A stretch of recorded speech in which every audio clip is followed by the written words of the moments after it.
All right, today we're going to dive into a concept that's absolutely central to Christian theology, but honestly, gets misunderstood all the time.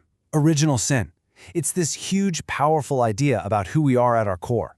So let's trace this thing from its earliest hints all the way to the complex doctrine we know today. This whole conversation really boils down to one fundamental question about us. Are we born good?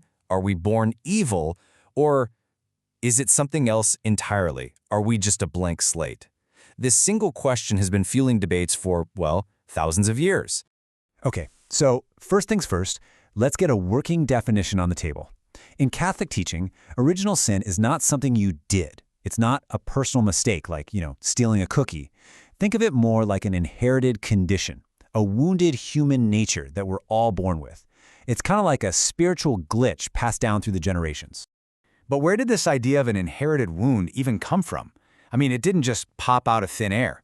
The concept actually has really deep roots that stretch way, way back to the earliest Christian writings and scriptures.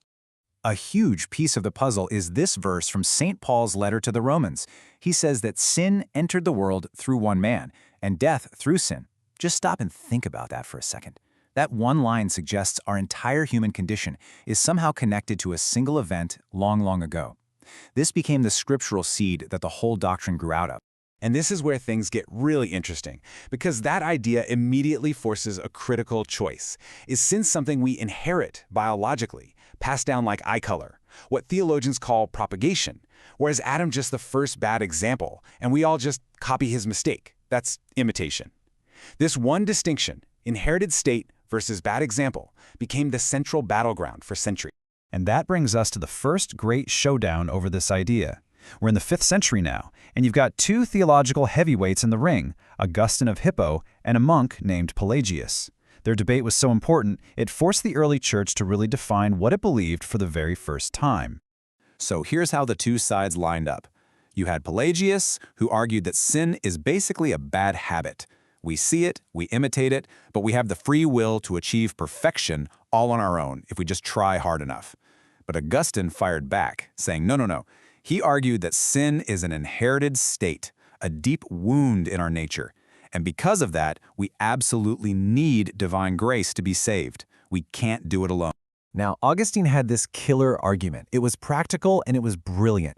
He basically said, look around. Why do we baptize babies? They haven't done anything wrong, right? They haven't chosen to sin. He argued that this ancient tradition was proof that the church already believed infants were born into a sinful state that needed to be washed away, an inherited condition, not a personal choice. And that argument was incredibly powerful. So Augustine's view largely won the day, and from that point on, the church began the long process of turning these arguments from a fiery debate into official, binding teaching, or what we call dogma. You can actually watch it get cemented in place over the centuries. In 418, the Synod of Carthage officially condemned Pelagius's ideas. Then, about 100 years later, the Council of Orange doubled down, saying, yep, human nature is wounded and grace is essential. But it took another 1,000 years, all the way to the Council of Trent, to get the final, definitive formulation. And this quote right here highlights a really crucial nuance the church was always careful to make. The official teaching isn't that human nature is destroyed or totally evil. The word they always use is wounded, and that's a massive difference. It means our nature is still fundamentally good, just damaged. So what does wounded actually mean in real life? Well, the Catechism breaks it down into these 4 consequences. It means we're prone to ignorance and we experience suffering. It means we're mortal, under the dominion of death. And maybe the biggest one, it means we have an inclination to sin, that inner pull towards making the wrong choice. Theologians have a fancy word for it, concupiscence. It's not sin itself, but it's the struggle. Okay, so for 1,000 years, things were more or less settled. But then, the 16th century hits, the Protestant Reformation kicks off, and this whole debate just explodes all over again. The nature of original sin was right at the heart of the conflict. And you can see the clear difference in views right here. On one side, you have reformers like Martin Luther. He argued that original sin totally corrupts human nature, leaving us spiritually broken.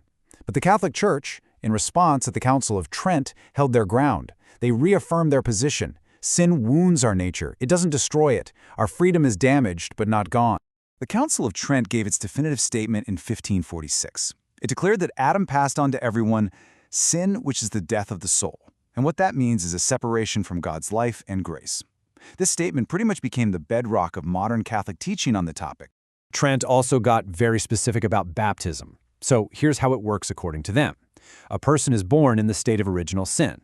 Then baptism comes along and erases the sin itself. But, and this is the key part, that inclination to sin, that concupiscence we talked about, that remains. The struggle is still real, even after baptism. So fast forward to today. How does this ancient doctrine hold up in a world that understands things like evolution and genetics? Well, the Church is still grappling with these ancient questions, just in a new light. The most recent big statement came in 1992 in the Catechism of the Catholic Church. It absolutely reaffirmed the doctrine, but it did something really important. It framed the whole idea as something you can only really understand by looking at Christ's redemption. In other words, the problem of original sin only makes sense when you also know the solution. The Catechism calls original sin an analogous sin, which is a way of saying it's a state we're in, not something we did. And then, in a direct callback to that first great debate, it states that this state is transmitted by propagation, not by imitation. Augustine wins again. The core teaching has stayed remarkably consistent. And this quote from the Catechism just nails the modern understanding. Because of this wounded nature, we're prone to making mistakes, and we're pulled toward evil, even as we're trying to use our freedom for good. It's a perfect description of that internal struggle we all feel. So if we boil it all down to one sentence, here it is. The doctrine of original sin says that all of us share a common wounded human nature. It's a state we're born into, not a crime we committed, and crucially, it's a condition that can only be healed and redeemed through grace. And that leaves us with one final thought to chew on. If this idea is true, if we're all born into a struggle, and our very nature is flawed from the get-go, what does that tell us about how we should treat each other? Maybe it suggests that the most logical, most human response of all is compassion, for ourselves and for everyone else who's fighting that same battle.